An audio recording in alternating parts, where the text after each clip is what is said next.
आदित्य ठाकरेंचा वाढदिवस आहे, त्यांना शुभेच्छा. पोरांनी चांगलं राहावं, चांगलं वागावं, चांगलं बोलावं आणि लवकर लग्न करावं. वडिलांना सुद्धा त्रास होता कामा नये याची काळजी घ्यावी. त्यांना फार फार शुभेच्छा. भविष्यामध्ये आणखी मोठा नेता ते व्हावेत ही आमची त्यांना मनापासून शुभेच्छा.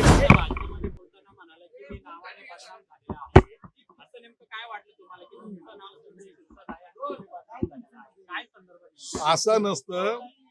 आता गेले उठावानंतर प्रेस समोर जाताना संजय शिरसाटांनी हे सर्व जे महाविकास आघाडीचे लोक होते यांना अंगावर घेण्याचं काम केलं आणि मग त्यांना संजय शिरसाट टार्गेट व्हावा किंवा संजय शिरसाटला बोलावं हे असं सर्व घडत असतं नाही राजकारणामध्ये. त्याच्यामुळं अंगावर घेण्याची ज्याला ताकद म्हणतात मी ते लोकांना सांगत होतो की माणसांनी कोणतंही संकट असलं तर ते अंगावर घेतलं पाहिजे हे त्याच्या मागचा उद्देश होता. सर इम्तियाज जलील यांच्या विरोधात हे त्याच्याबद्दल दाखल झालाय. मला आता तो त्या माणसाच्या बद्दल बोलायचं नाही. त्याला मी योग्य ते उत्तर देईल.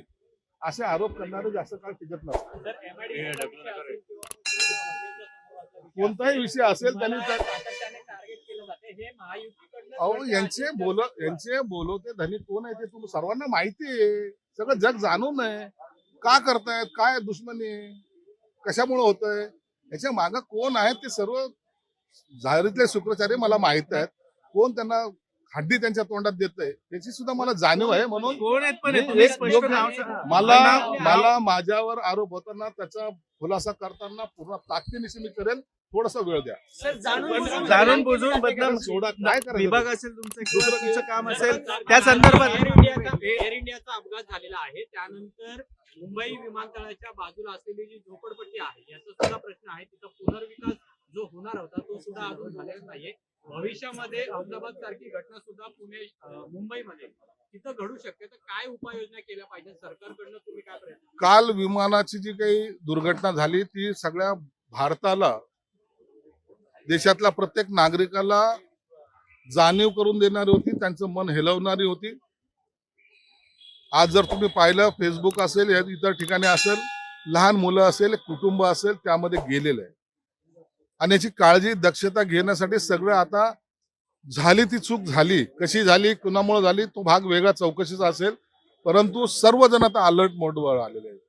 आज तुम्ही जाऊन पाहाल पुण्यामध्ये सुद्धा एअरपोर्ट अथॉरिटीशी आता ही बैठक आज झालेली आहे.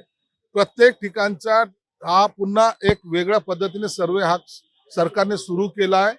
त्याच्या बैठकीचं सत्र सुरू झालेलं आहे आणि मला वाटतं भविष्यामध्ये अशी दुर्दैवी घटना घडू नये याचा सरकारचा प्रयत्न आहे. निधीचा एक प्रश्न आहे सर. सामाजिक न्याय विभागाला निधी मिळत नाही असा आरोप तुम्ही सातत्याने करता. अर्थात तो तुमचा अधिकार आहे, पण तुमचे जे मंत्री आहेत परिवहन मंत्री त्यांनी सांगितलं की त्यांच्या खात्याला तर निधी मिळतो. मग आता मलाही सरळ हाताने आता निधी देण्याचा प्रयत्न झालेला आहे. माझी आदेश दादाबरोबर भेट झाली गेल्या मंगळवारी. त्यांच्याशी माझं बोलणं झालं आणि त्यांनी सुद्धा तातडीने मला निधी वितरित केला आहे. आता नाराजी नाही.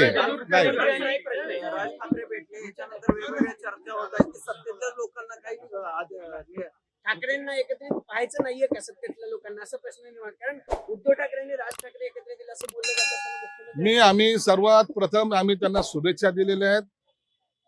उभाटा गट आणि मनसे एकत्र येत असेल तर त्यांना आमच्या शुभेच्छा आहेत. राजकारणामध्ये कोणी एकत्र येऊच नये अशी कुणाची भावना आमची मुळात नाहीये. परंतु राजकीय बाजू सोडून सुद्धा काही नाते हे जे आम्ही जपतो. राज साहेबांच्या घरी मी सुद्धा गेलो होतो. मला जर आज उद्या जर उद्धव साहेबांनी बोलतो मी त्यांनाही भेटायला जाऊ शकतो. हे राजकारणाच्या व्यतिरिक्त असलेला हा भाग आहे. म्हणून राज साहेब सुद्धा मुख्यमंत्री देवेंद्र फडणवीस साहेबांशी सुद्धा भेटतात, एकनाथ शिंदे साहेबांशी सुद्धा भेटतात. त्याचा अर्थ तुम्ही आता असं लावून घेऊ नका की उद्धव साहेबांची बोलणी झालं की संजय शिरसाट पळाला, असं त्याला अर्थ लावू नका. मी राजकारणामध्ये सर्व आता अजितदादा शरद पवार भेटत नाहीत का? भेटतात. याचा अर्थ काय होतो? म्हणून हे भेट जी झालेली त्यांची निश्चित त्याच्यामध्ये काही राजकीय चर्चा होतात, परंतु ते सांगण्याचा अधिकार फक्त त्यांना प्राप्त होतो. साहेब आदित्य ठाकरेंचा वाढदिवस आहे आज. आदित्य ठाकरेंचा वाढदिवस आहे, काय शुभेच्छा द्याल? आदित्य ठाकरेंचा वाढदिवस आहे, त्यांना शुभेच्छा.